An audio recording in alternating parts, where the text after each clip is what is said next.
күні ол өзен жағасында отырып, бір кезде жағаға үйрек тұрғынада.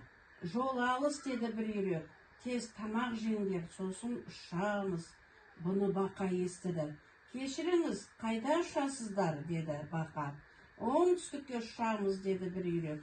Оңтүстік жылы ма? Иә, жылы. Онда маса, шіркей көп пе? Иә, көп, деді үйрек. Онда мені ала кетіңдер. Сенің қанатың жоқ, қалай ұшасың? Білмеймін.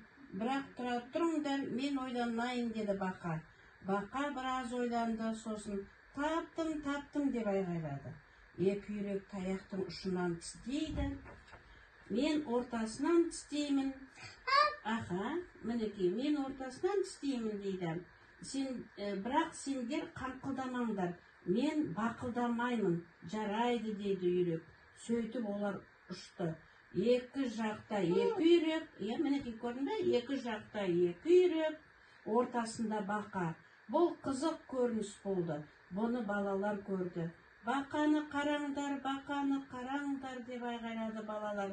Қызығай, бақа ұшып бара жатыр. Бақа мақтанып кетті. Бұны мен ойлап таптым дегенде, бақа балшыққа құлап түседі. Аузын ашпа деді ғой, ол аузын ашып қояды. Содан бақа құлап түседі. Көрдің бе, екі үйрек ұстап алған.